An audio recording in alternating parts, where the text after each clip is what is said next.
here she is. The one, the Hey, Leah. only. Guys, hello, Hi. Happy New Year. Happy New Happy Year. Good to New see you. Year.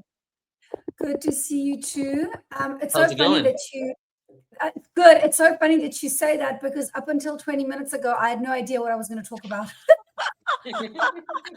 And then And you I'm tapped in.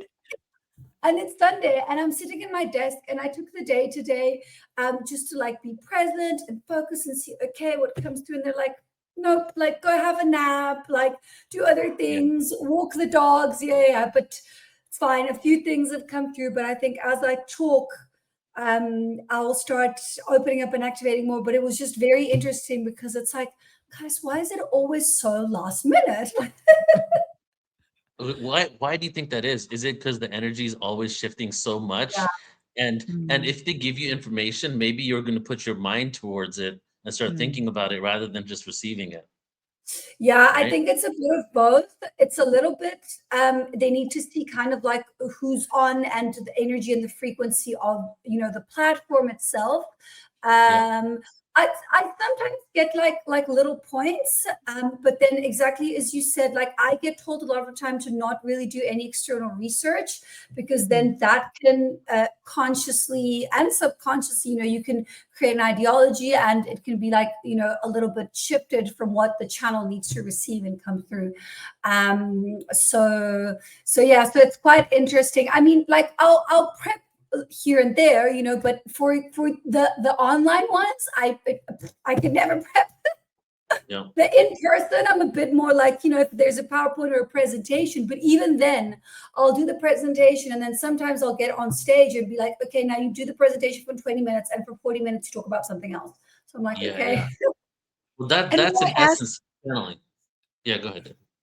yeah, I'm just curious because I don't think of you like this, but do you have a strong connection with the Pleiadians or the Arcturians? What is that like for you?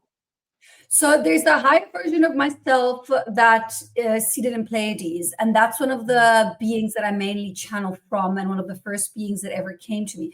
So Mm, depending on kind of like what I'm doing, but there's two main frequency strands of beings that I channel from. One is this Pleiadian higher version of myself, and then the other one is a mantis being higher version mm, of myself that I work with as well. So my first encounters with beings was with actually part of my royal lineage of galactic family from Pleiades. And this was back in like 2018. So that is something that I will speak about today. They said to me, you actually need to bring awareness to your experience and connection to Pleiadian beings and how it unfolded for you and how you're kind of navigating it. So that's how I'm going to start kind of like my talk today, just by speaking a little bit about that. okay. I love that. Thank you for giving us that background. And I love knowing that about you because you're a friend. And I find that very fascinating for us as we experience each other's, 3D avatar version, but that there's always for each of us something grander. And I assume this is true for everyone because it certainly is for me. A lot of people look at me and say, oh, Lyran, lion being. And at the same time, I'm highly aware there's an entire like federation or council that looks after me, that is, they're assigned to me, if you will, and they are many species from different universes, right? I'm not even aware of all of who they are, but I am aware of how generous and powerful they are. Yeah. Do you resonate with that? Yeah, definitely. I mean, I've got about 300 beings that I work with Do you throughout, do like, you know the names? no, not at Different all. civilizations and frequency Yeah, like some of them. resonances? So some of them are just like they're like sounds. Some of them I Mm, see, some of them are not even beings, they're just strands of energy. Like energy, it's yeah, some of them yeah, are yeah, collective consciousnesses. So it's maybe like 10 of them that have merged together to create like one collective consciousness that I work with. And yeah. then depending on who I have in front of me, if I'm doing a one-on-one, I will work with their team as well. Mm, There's a lot of elementals, a lot of beings like connected to all the different animals.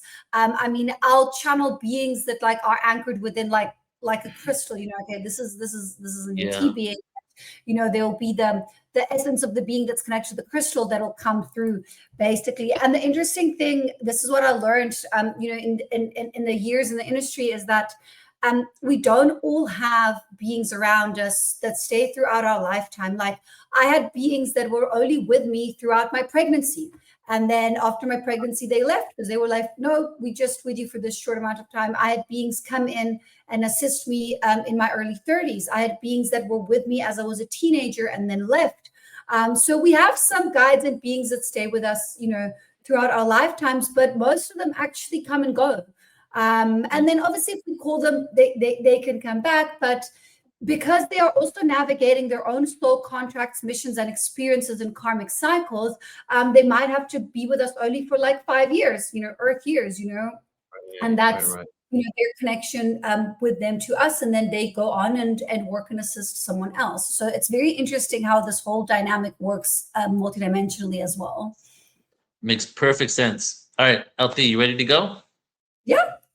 Okay, we're ready to receive. Take it away. Perfect. Thank you so much.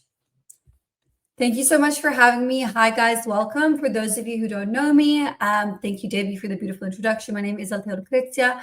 I have been a Galactic Contact Team ET channeler for quite a few years now. I am residing currently in South Africa, but I am originally Italian, so I grew up in Italy.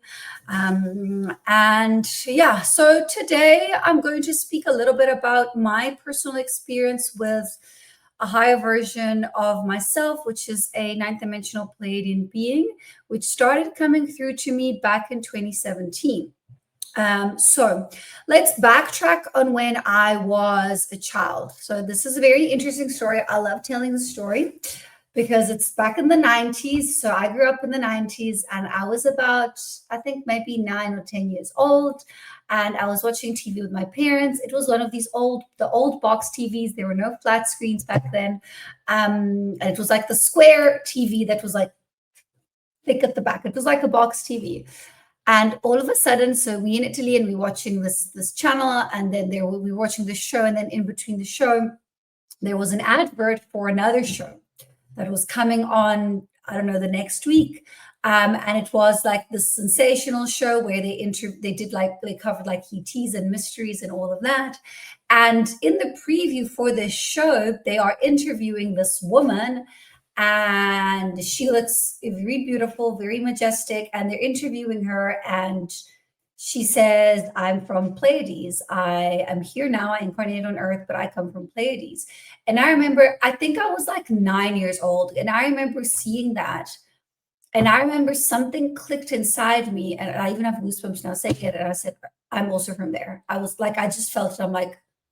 I'm from there too. Like it was just an innate knowing. And it was quite a young age. I mean, I knew that there were constellations. I knew there were stars. I knew there were like ETs and UFOs and all of that. But my knowledge was pretty basic at the time, you know. But I always believed that there was more out there. And so that was really the first time ever in my human experience in life that I came across that type of information and knowledge, and it resonated straight away. And obviously I didn't say anything. I had, I still have a family that was always quite like supportive. You know, my dad was quite like out there. He like did like research on ETs and things like that. So they were always quite open. You know, and when I started tuning more into my psychic gifts and intuition, like I started working with I've got my first tarot deck, I think at like 12, 13 years old. I remember I was in London on a school trip, and I walked into the shop, and there were all these different like decks, and I bought this tarot deck, and it was really beautiful. I think so. Yeah, I still have it actually. So that was my first real encounter, and then as I got a little bit older, I started my Ascension Awakening process around. It started like around my teens, where I started kind of like questioning and understanding. And then I started doing a bit of external research and seeing, okay, like these beings, those beings. And I think back then, so we're talking now like early 2000s.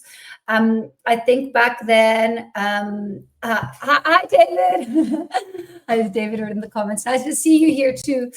I think back then, there wasn't the knowledge and awareness that we have now of all these different beings that are present. So I think there were obviously like there had been views of like Greys, Pleiadians, I think Arcturians maybe back then, but there wasn't as much knowledge of all these different species and subspecies that we have now. And I thought it was very interesting how the lady who was speaking before me, because I caught just the tail end of her talk, and how she was saying there's a lot of different species and subspecies of these ET beings, and I fully agree with that. And I've actually seen that as well. And it's almost like they have, I don't want to say hierarchies, because hierarchies sounds like there is division, but they do have almost like more ancient beings within the Pleiadian community, and more like newer souls and newer beings within the community as well. So so what you would think would be maybe more like what we would have kind of like as royalty, or you would have beings that have been incarnating in Pleiades for, you know, eons and or tens of thousands of years, and their specific soul mission or contract, the beings that they incarnate in, kind of like the, I don't want to say again the race, but kind of like the particularity that these beings have is they work with specific types of technology or specific types of awareness or music, or they are, you know, beings that travel, come and go from Pleiades, and they explore. So it's almost like there's different roles within their societal construct as well. And even though it does operate from this vibrational frequency of space, love, and again, the rainbow energy that I work with is mainly Pleiadian energy. So I work with the rainbow ray spectrum energy, which is basically like, I see it as like a rainbow present within the heart center, and then that's kind of like where my channel comes through and how I work. So if you guys have Vision Activate, I'll do a channeling a little bit later. You will see that within my field, there'll be a lot of green as it comes from the heart center, but I do have like a rainbow ray spectrum that is kind of like all around me consistently. And it's so funny because sometimes it happens when I do sessions, and I'm on a call with clients, and they're like, there's like little rainbows around you. And I'm like, yeah, no, that's normal. Like that's that's kind of like the imprinting spectrum that I work with, which is connected to my galactic descent and to my galactic family within the Pleiades. So it's very interesting. And again, like when I speak about this higher version of myself, like this is the being that exists on a multidimensional level. So it can be here now, it can be there, it can be, you know, on a spaceship. Like they start operating within this space where there is no limitation of time. So again, like I wasn't planning on talking about dimensional densities, but it can give a little bit of help into understanding. And then what I will do is I will give you guys some practical exercises and ways to be able to connect to any being, really, you know, because this is the Galactic Conference. I will speak a bit more about Pleiadian beings and my experience with them, but the tools and things that I give you, you can use to connect to any type of being within any vibrational frequency space, if you're able to kind of like anchor in. So I started quite early with a connection with this particular constellation and particular type of beings. I actually named my daughter after one of the stars within the Pleiades constellation. And before I had her, my firstborn that I had before her was a cat. And she was also a being that was with me when we had lifetime in Pleiades. And her name was, I called her Maya. She was also one of the stars. And she was one of the beings that came here to actually learn from me and to help me and assist me. So it was a very mutual karmic quantum exchange that I had with this cat that was only in my life for a few years, not very long. She but it was very beautiful. She came from Pleiades. She had incarnation in Pleiades with me as well. So I thought that was quite interesting. And another thing, I'll give you guys some traits that you can see if you have within you, and that might indicate that you've had a lot of lifetimes in Pleiades. This is always a very interesting one that I've learned within my own experience. So because I had a lot of lifetimes there and in other places. When I came here, I mean, listen, don't get me wrong. I've had a lot of lifetimes on Earth as well, but my being imprints a bit differently. So I'll do maybe 500 to 1,000 years here, then I'll go off. I'll do maybe another 2, 3, 4, 500 years off planet somewhere else, and I'll come back and do a little bit more here. Anyway, when I came back this time, I'd come from quite a long cycle far away. So I mean, I was around. I had lifetimes in like medieval times. I had, I think, one lifetimes during the Second World War, and then I was off planet. And again, like, time is fluid when we operate from 5th-dimensional density, so it doesn't really work the same as here. But the time on Earth will still pass, you know. So anyway, when I came back in this incarnation, it had been a while. And again, guys, you can notice this within your own dynamic and experience. It was very interesting because I was, and I still am, very foreign to feelings like envy, jealousy. Like, it's almost like I could see this growing up. And I had issues when I was in high school because I would see these other girls kind of like be catty and speak behind other girls' back, and like normal things teenagers, well, I mean, normal now with conscious parenting, hopefully they won't happen anymore, but normal things teenagers did back at the time.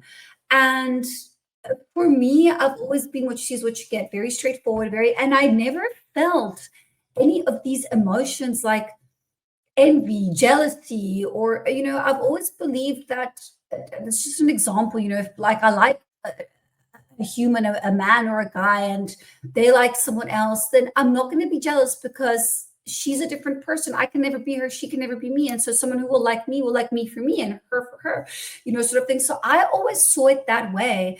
And I got backstabbed a lot by women. Like, I was screwed over a lot by women friends growing up.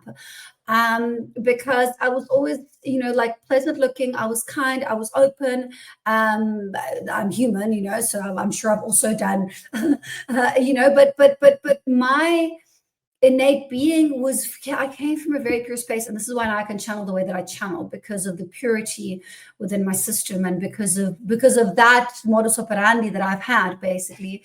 But most people weren't like that, and I had to learn it the hard way. And then I was explained by this higher version of myself when I came a bit older. They said, well, you know, you've lived a lot of lifetimes in these places where they don't have these problems or issues and emotions. People are living in bliss, in harmony, in love.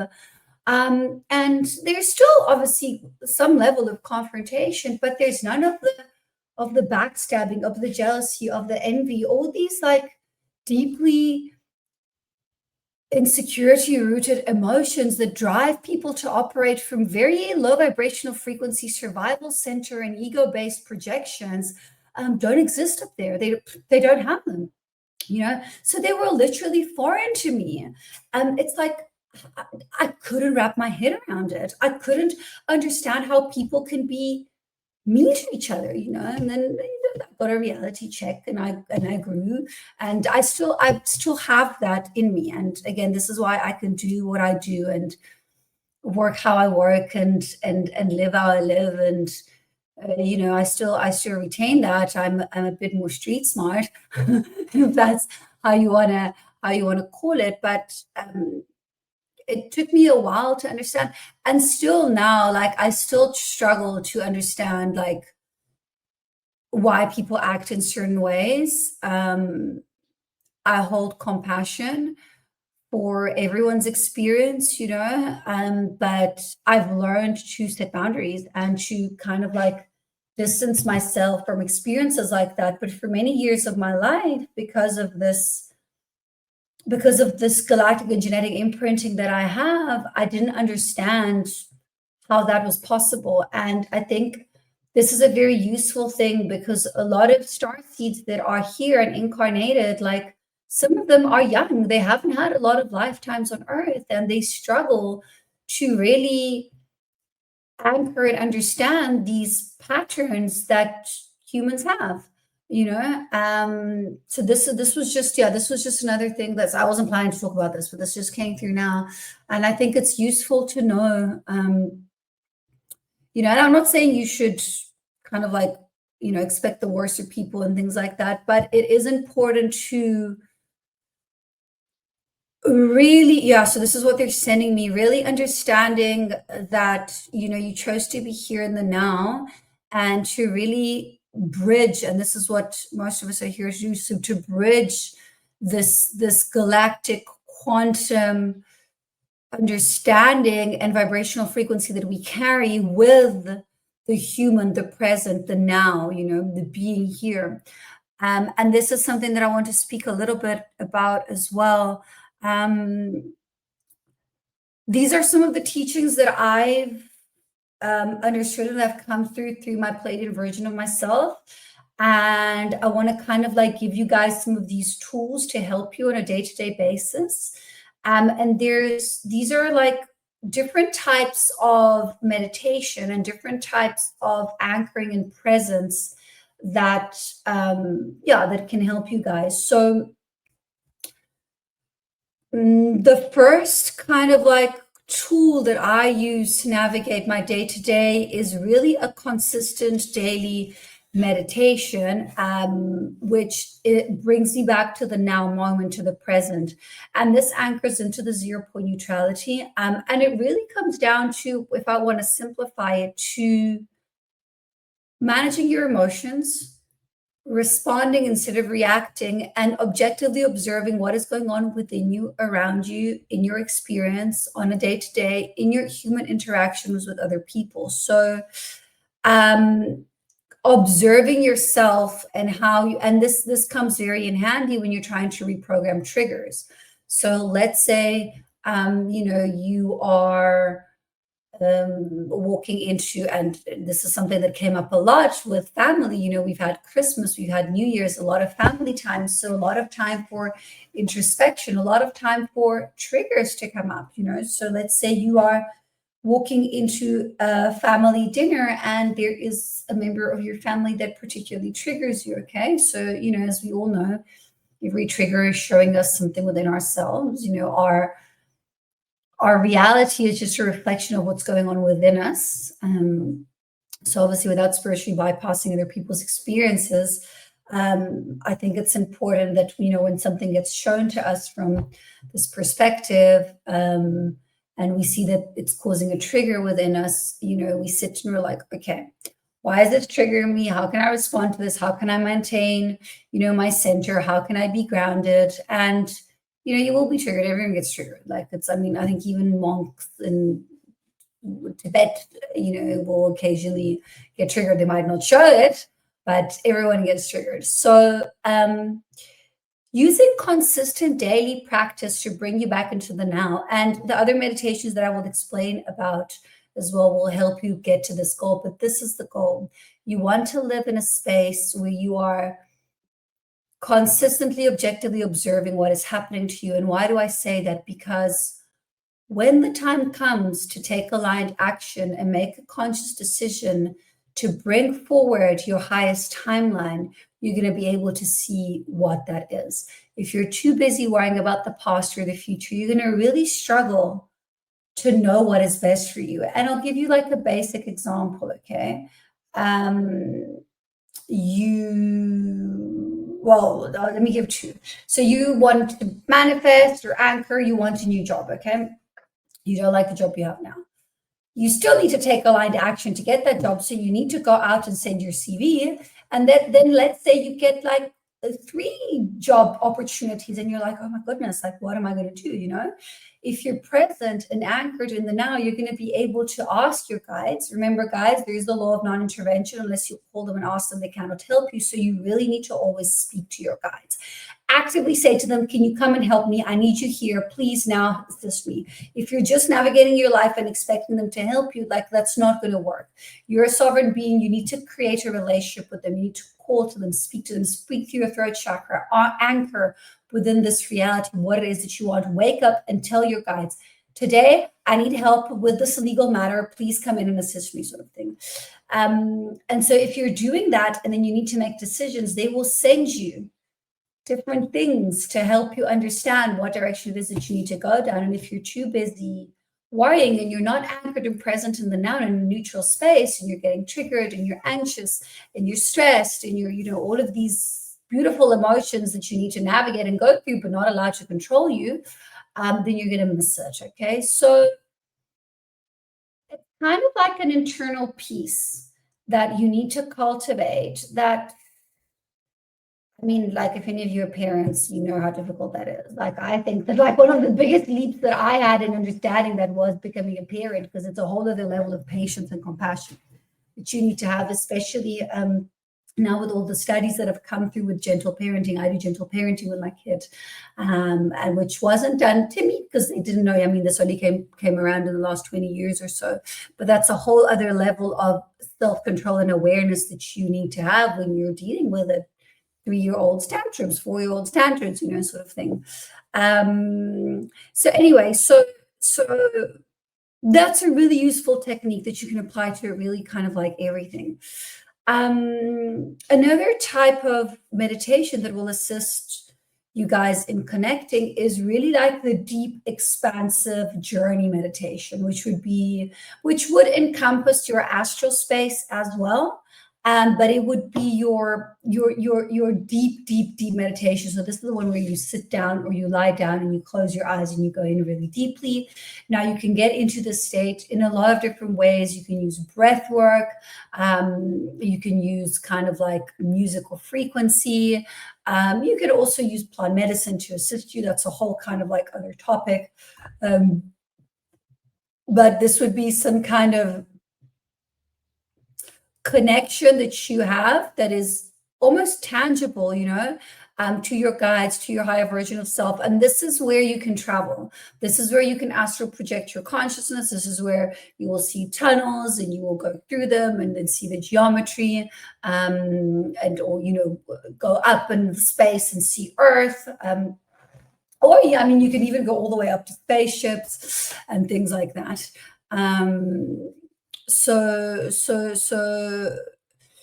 someone just mentioned remote viewing. There you go. That's a perfect other example of the kind of like deep journey expansiveness meditation that you can navigate and move through. This is really your time to explore your connection to the universe. And this is where beings will come to you face to face as well. And again, this is another thing that I teach a lot. There is quite a big misconception, and I'm sure that a lot of you who are here are aware of this, but it's a lot easier for us to raise our baseline vibrational frequency and access these high space of consciousness to connect with our guides and higher versions of selves and beings than for them to lower their frequency and come here to us. And this is why people are like, oh, why is my Palladian being, why am I not seeing them? Like, you're not really going to see them. Do you know how much it takes for them to like become like a dense being and make like an apparition? Generally, apparitions and things that you see like is things that are navigating the 4th dimensional density, so the lower tiers of your astral, and things like that. You can sometimes see through the construct, and if your vision is activated, you will see in 5th dimensional density, but it will generally be almost like an overlap sort of thing. And when you do open eye meditation, that can happen as well. But the fact that you are seeing them doesn't mean that they kind of like, you know, here physically. You can be seen through the constructs of space and time. And again, you know, in your 4th dimensional density and in your astral realms, you will still, and it's the same for the remote viewing, you will still be limited by constraints of space. So you still need to kind of like fly and move to get to places, but your time will kind of be a bit more fluid.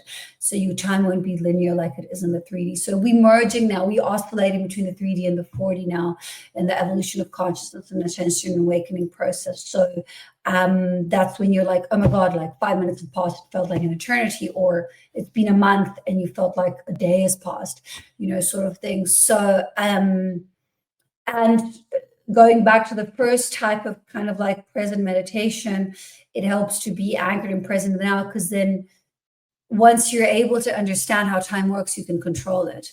I actually have a workshop on my website of time control methods, and just some simple examples that I can give you guys.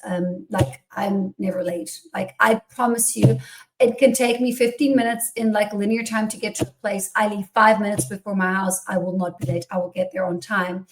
because I will learn to focus and I will actually learn to slow down the external time while I'm driving and getting there in order for me to get there on time. And I've tested and I've done this, and it's funny because I do this when I have to take my kid to school. And I used to do it when I lived before. I used to live further away, and sometimes I would have to drive like maybe 20, 25 kilometers. And it didn't matter if I left the house at 8, at 8:15 or at 8:30. I would always get there on time. Like it was, yeah. So honestly, if I left earlier, sometimes I would get there earlier, but I would never be late. And I started playing around with it and testing it and be like, okay, like how far can I push this sort of thing? So it's quite interesting. So I have a whole workshop. If you want to learn how to control time, how to slow it down, how to speed it up within your reality in the here and now, you must just take that workshops on my website. And yeah, it's very interesting how this whole time thing can work. I mean, I could do just a whole talk on that. Okay, so then you will have your creative meditation. This will be a space where you manifest, and where you really set your intentions. And again, I will go back to this kind of like neutral space because that is connected to this as well. So it would be kind of like you learning to become what it is that you want to attract. And I don't want to spend too much time because again, this itself is a whole other talk. But what I can say to you guys is if you anchor in the emotion of gratitude daily, on a daily basis, doesn't matter what happens, you're grateful. Your car breaks down. Thank you for allowing me to take this space to be present with my car. Thank you for allowing me. Oh, it broke down and there's a beautiful tree here. Let me connect to the tree while I wait for the people to come and help me. Find gratitude in everything. Gratitude will set you in a space of abundance. Abundance is a space of having everything already that you desire. And from that, you attract more of what it is that you wish to have. So abundance gratitude puts you in a state of abundance consistently. And if you're consistently operating from gratitude, you will consistently be anchored into a space of abundance. So this is the quickest, like there's so many other ways that I can explain and whatnot, but this is the quickest and most efficient. Just be grateful, be grateful, be grateful for this pencil that writes, be grateful for your eyes because they can see, your legs because they can walk. It doesn't really matter what you're grateful for. If you're grateful throughout your day, you will be in abundance, okay? And then you can work on directing what type of abundance you want to manifest. But again, this goes back to your feelings. So a simple way I can explain this, so because we live in society where, you know, we work with financial abundance, you first ask yourself, what do I want to manifest financial abundance for? Okay, do I want to manifest financial abundance to buy a house for safety, security? And then with the gratitude, you work on anchoring into the emotion of safety and security. You don't think about the money. You don't think about that's just a means to an end. You think about the end result. You anchor into already feeling safe, already feeling secure, already feeling supported. Or you want to manifest financial abundance for travel, for freedom. You anchor into the emotion of freedom. You're already free. Okay, so I'm really working with those different aspects. Will be your creative manifestation, your abundance manifestation, your manifesting meditation, your visualizations, your creation, okay? The other type of meditation that can bring you closer to connecting to your higher version of self would be your guided meditation. This can be guided I think today I will do a light language system clearing, but I will take you in with a little bit of guided meditation. So this would be the perfect example. Or you can just listen to a video that someone guides you. And then through that, again, there is a connection to yourself, to whatever awareness needs to be brought. So like a nice example for me is the yoga nidra, because that goes into the physical, and then I will get to the physical meditation as well, where you basically connect with each different part of your body. You literally connect and speak to your organs, to your toes, to your fingers, to your heart, to your shoulders, to your muscles, to your bones, and all the different parts of yourself. So that's a nice space to kind of like work with too, and that's another type of meditation. And then the last one would be your physical, your anchoring, your body. And an example that I can give of this is when you're exercising. So when you exercise, you enter kind of like a zone. So if any of you have run marathons or even doing like long walks, you know, but it's anchoring into that alignment of consistency between the body and the mind. So what does this mean? This means you're doing push-ups and you're counting them. So you're connecting your brain to what you're physically doing. If you're walking and you are too busy thinking about what you're going to cook for dinner, you're not anchoring into that specific type of physical meditation. It's more like you're walking and you're feeling the steps that you're doing. You're feeling your legs move. You're focusing on the physical, on the body. You can do a little bit on the external. So you can maybe do like focus on the breathing or what you're hearing or what you're smelling, or also what you're seeing around you, but it needs to be connected to one of the physical senses for it to be like a physical embodiment of the meditation, okay? So yeah, I think I've still got a little bit of time. I will do a bit of a guided meditation. If any of you have questions, I am happy to answer questions live as well. As long as they're pertaining to what I've spoken about and can be, you know, assisting everyone on a collective level. So if any of you want to put some questions in the chat, I'm happy to talk about that. Oh yeah. Thank you, Debbie, for mentioning that. I will be at the Conscious Life Expo. I'm going to be talking on the Saturday, which I think is the 20th or the 21st of February. I'm going to be talking, I want to talk about this a little bit today, but I don't think I have the time. So come to the expo. We'll be talking about conscious AI integration and technology from Atlantean and Lemurian timelines into the now, into the present moment, where the tech is going, how we can work with it, how we can evolve with it, how we can protect ourselves from it without fear, with love, and how we can healthily integrate it. So this is what I will be talking about from a conscious perspective, from you know, an awareness in that way. And then also, guys, I am holding a training in Los Angeles. It's a light language and ascension training. I have, I think, one spot left.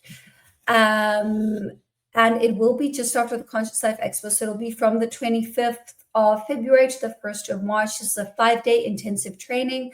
It'll be every day. It'll be like a full day from 10 to 5, except one day when we only do until 2 p.m. I will be also working with Shamanic Hape. I'll be teaching channeling. I'll be teaching you guys basically everything I know. If your channel is already open and you're ready to channel light language, great. If you don't and you want to channel light language, this is where you need to be. I only do this, like I'm only doing this once. I don't know if I'll ever offer this again. So it's a very like exclusive container. I'm only taking about 10 to 12 people.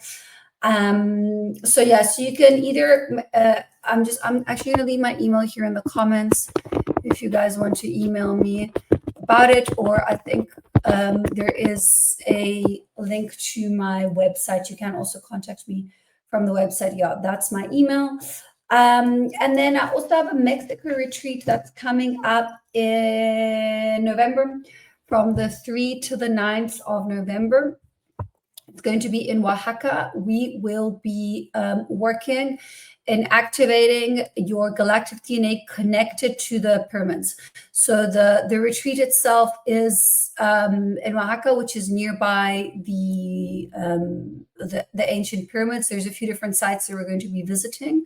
I do have early birds available, so I'm gonna post the link for that as well here. So if any of you want to just open it up, there you go, on an external page. There it is. I think you must just copy paste it here. I mean, I've got a bunch of things that are coming up on the 2nd of February. So on the 2-2 portal, I have an online workshop on entity and implant removal. If you want to learn how to clear your own connect cords, entities, implants, understand a little bit more how that aspect works within the astral realms and within, you know, the 3D. That's about, I think it's like a 1.5 hour workshop, and I will do a full system clearing for everyone there as well. So let me just leave the link for that too. And then last thing, I am doing a, yes, Debbie, I'll take your question very happily. I'm also doing another online event called Galactic Conference, where Debbie will be moderating, Neil will be present. There'll be a lot of beautiful speakers. We are releasing the speakers like one by one. but it's not, we have insane speakers this year. So I'm this time, so I'm very, very excited. Yeah, Debbie, I'll gladly take your question before I start channeling. Thank you, love. And let me know, I just want, okay, great. You can hear me because I was trying to jump in. Good. I am so curious, and I think you're the person who might be able to answer this. A lot of channelers mention the importance of sound and frequency, especially regarding the Pleiadians. How can humans practically use sound to connect with their energy? That's one piece of the question. The other piece is, how do Pleiadians use sound and frequency?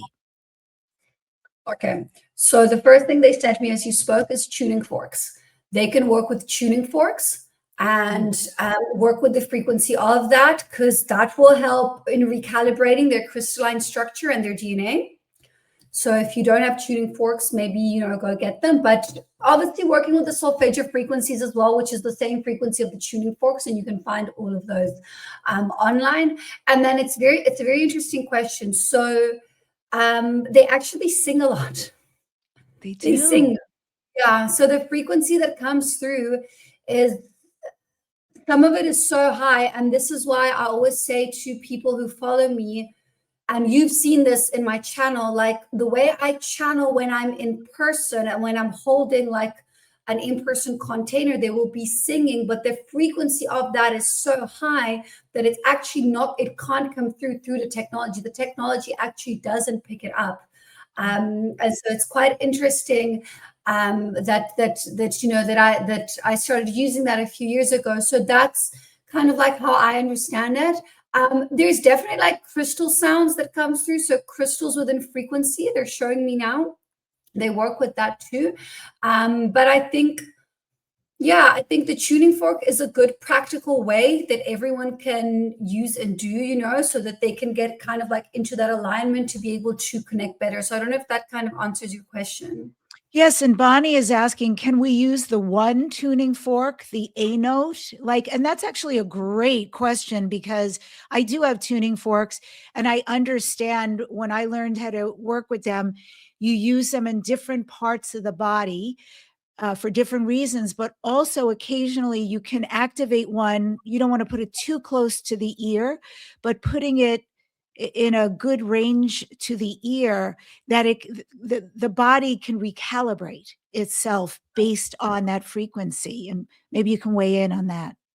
Well, yeah, I think working intuitively for what is needed for you or whoever you have in front of you at that moment in time would probably be the best option. I know there is like there's also like, someone showed me recently, there's a main tuning forks that encompasses all the other tuning forks. I don't know if that's the one that she's talking about.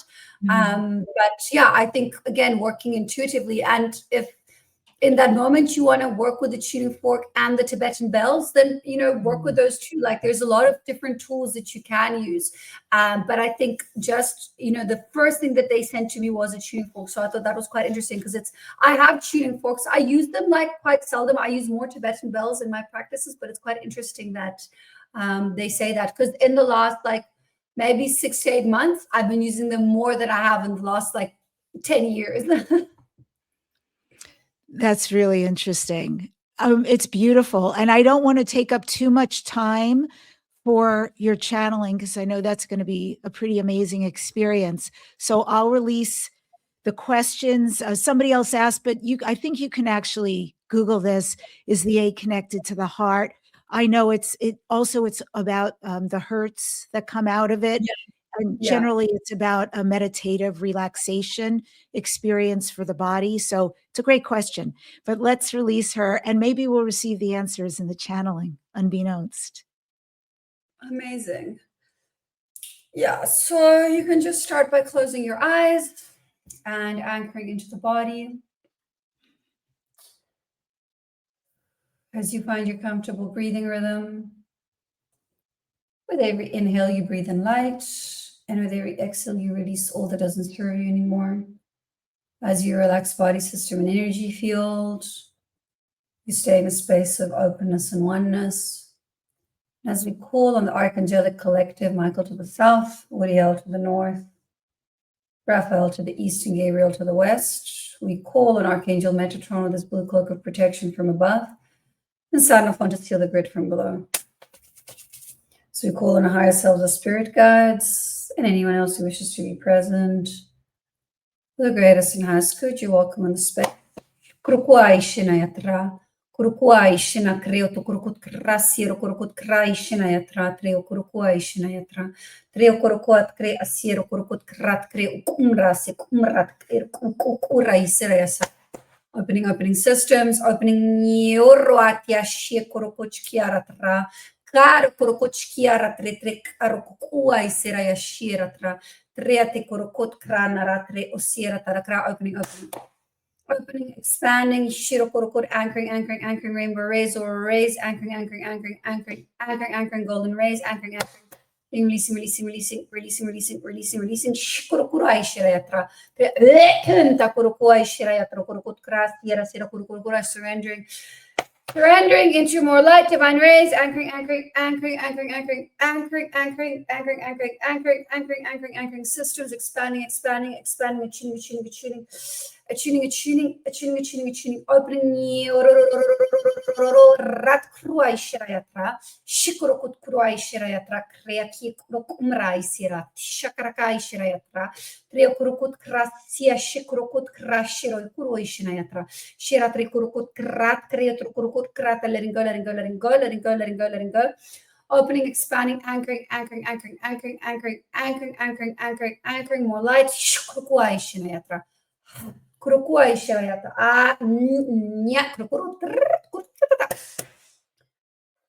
Shukurukuanya te kurukuroi shirayata. Moving energy. Yokuruai shirayata. Kira kurukuai shia. Trakiro kurukut kuruai shirayata ka. Ania te kurukut kuruai shirayata. Trio kurukurut kra ishirayata kurukuai shirayata. Okay. I'm receiving like ancient Egyptian cards. Kira kurukuai shirayata. Karakurukurukurai shirayata. Shirakurukurukurai shirayata. Karakaraha. This is going to activate memories connected to ancient Egypt. Okay. They're showing me a lot of souls that incarnated in from Pleiades are actually there during Egyptian timelines.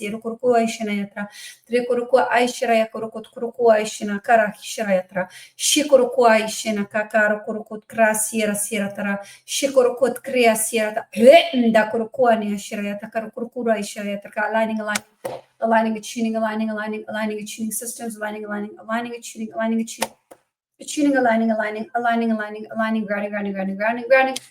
grounding, anchoring, aligning, attuning, expanding, shkurukuai shinayatra, triatri kurukut krat, kriaki kurukut kuruai sinayatra, shkurukuai shinayatra, trekukurukuai shinayatra, tre at kriaste kurukut kraste kurukuroi shinayatra, grounding, anchoring, more light, divine rays, anchoring,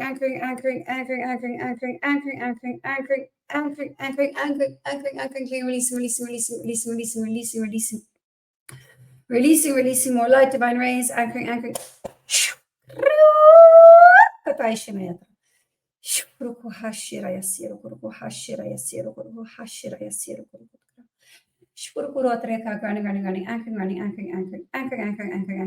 Grounding, attuning, aligning, attuning, clearing, releasing, clearing peripheral, clearing, releasing,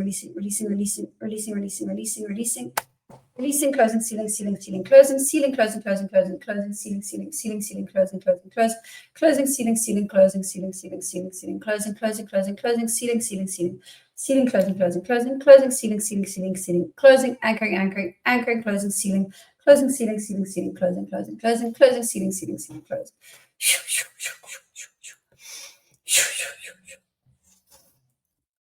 You can slowly, very gently start coming back to the body. Or you're welcome to stay in process.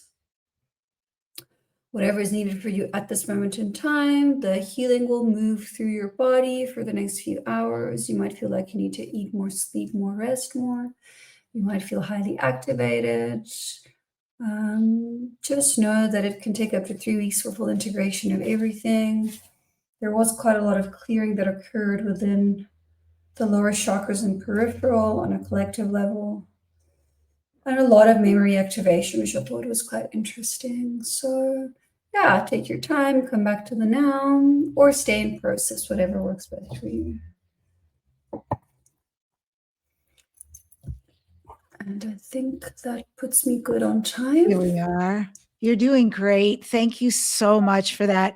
Amazing what you can do in so short of a time. I can barely speak right now, but it's a short time and it's like this mega condensed transmission that came out of you.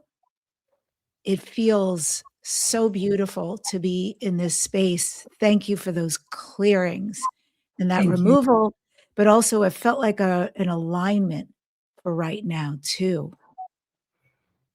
Yeah, definitely. Yeah, it definitely like makes me lock things into alignment. So this is what I always say to people, like you can feel things like release, or you can feel like twitches and cracks. And sometimes it's good to have also like a good physical stretch after these activations, because then it kind of like moves everything into the body. That's beautiful. So we can all do something in our space and just move. Always bringing it. Neil, what was that Well, like for you? it was a trance, and this is the first time I sat through one of your meditations, because normally I'm hosting, I'm doing something, but I just like let Debbie take the reins today a little bit and just sat back and received. And it was like a chiropractic adjustment right at the end. Like my whole spine literally cracked, and any noise, like any extra noise in my head, calmed down. And halfway into it, I was just like in a trance state. I had to like your words, instead of hearing the words, I just heard like a frequency, and then I came back to myself and started hearing you again. So it was beautiful. I definitely feel shifted. Yeah. Thank you for sharing that. Chiropractic energetic adjustment No, from the straight up. galaxy. Yeah. Althea, thank you so much. Yeah. Just one more time, you want to just let everyone know, because you have so many things coming up. They can probably just go to your website, right? And everything's there. Yeah, Althea, everything's in my website. The link to my Mexico retreat is on my website. My in-person appearance will be at the Conscious Life Expo. I'm giving a talk there, and then I'm doing a LA training. I will also be in Glastonbury in August with these beautiful, amazing people as well. So I actually forgot to mention that earlier. I'm sure there's a link for that somewhere as well. So I'm going to be there. So I'm basically doing like 2 to 3 public appearances this year. So it'll be now in LA, Glastonbury in August, and then my Mexico retreat in November. So if you want to connect and see me in person, those are the 3 places that I'm going to be doing this year. For everything else, I still have all my services online. The most recent thing that I'll be doing is an entity clearing and removal workshop on the 2nd of February. So that's just like 3 weeks from now. And then my Galactic Conference online event on the 5th of May that's coming up soon as well. So yeah, but from my website, you can go to everything basically. Beautiful. Althea, thank you so much for being here. I always appreciate you coming on. You're so amazing. And we'll see you in about a month. Conscious Life. Yeah, amazing. I'll see you guys in about a month in LA. Thank you. Bye. Take care. Bye. Yeah. That was Wow. awesome. Like feels like all your particles get puddled. Yeah. And Yeah. you're just in what a this beautiful space. Yeah. I'm so glad you let yourself sit back and receive that, Neil. Yeah. I'm Yeah. really, really That's glad. my New Year's intention, is to receive more. And that's why I had a session with Judy. I had a session with AJ and Tom Wow. 3 days ago, 4 or 5 days ago, something like that. And I had another channeling session. And one thing that, like, after years and years of doing this, I hardly ever utilize the resources that I have, and the connections I have. I'm always doing. And last year, some things came up, and I was like, I have so many tools ahead in front of me, and I'm like 17 years deep into this work, and still things are coming up. And it's like, maybe I should start like reaching out to people and asking for some support. And I've started doing that, and it's been giving me some incredible insight. I'm so Yeah. glad. I hope you'll give me the Cliff Note version offline Oh yeah, well, of everything so I can I have support you. notes. Yes. So before we get into Debbie, I did a little bit of research mythologically, and I love stories. So we're going to continue with the story, okay? And some of you weren't here in the beginning when I gave the story of the king of Atlas, the king of Atlantis, Atlas. The Titan Atlas is what they called him in Greece, because he was a Titan. But long story short on that, his daughters were named after every star of the Pleiades. They took the golden apples from Atlantis, and then after Atlas became the Atlas Mountains in Morocco, North Africa, he eventually found his daughters, got the golden apples, and then they went into the stars to inhabit and become each of the stars, the Pleiades, the seven sisters. But so I was just like having some fun on the internet looking for some more information, and I had no idea that Atlas, this sly dog, got married twice, and he had another wife called Aethra, Aethra, and they had daughters, and those daughters turned into stars as well. Oh, Okay, and the stars turned into a cluster of stars called the let me get this info up here, called the Hyades star cluster. And some of you might not know, but the Pleiades is in the constellation of Taurus, and the other star system in the constellation of Taurus is the Hyades. So with both of his daughters, they both went to inhabit Taurus, and they inhabited the whole thing. And the two constellations made up the daughters that went and basically seeded um, each of those star systems, which is extremely interesting. But just some more like amazing info here about the connection to Arcturus and these beings. So let me just pull up some of these notes that I have. Okay, so they transferred into the star cluster.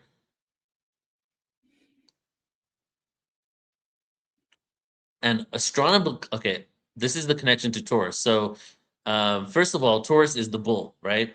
And you have cow worshiping cults all over the world. For example, Moses, when Moses came down from Mount Sinai, what were the people worshiping when he created that earthquake? Even though I think that's a fabricated story, the earthquake part, but they were worshiping the old gods. They were worshiping Taurus. Why? They were Pleiadian worshippers. They were worshiping the old gods of the old days and the beings that came from the Pleiades. In Hinduism, why did they worship the cow? Well, the cow is the feminine counterpart, the divine feminine. The bull is the masculine counterpart. Well, who is that? Who is always sitting behind Shiva? The bull, a mm, representation of Taurus, the Pleiades, and the Hyades combined. And I always knew this information connected to the Pleiades, but I had no idea there was another counterpart called the Hyades that was connected to it. But then we get Arcturus. So what's the connection to Arcturus to the Pleiades? So Arcturus, as we know, is a single star. It's not a constellation like Hyades or Pleiades, and it belongs to the constellation of Boots, which is known as the mm, herdsman or the plowman, right? Which is mm. interesting. What does a Ah, herdsman do? yes. A herdsman is herding the cow and the bull, right? And Wow. so Boots literally means ox driver or herdsman. So in mythology, Boots is the one who drives or guards the bull, Taurus. Arcturus is the brightest sky, the guardian of the bull, the guardian of the Hades and the Pleiades. So this makes Mm, Arcturus the celestial overseer of the Taurus energy. And even though they're in completely different areas, Arcturus is the gateway to Taurus. And even though they look independent, they were utilized in order to look at opposing seasons in the sky. So there were like polar opposites for the ancient people to know, oh, Taurus is up in the mm, sky tonight. Oh, it's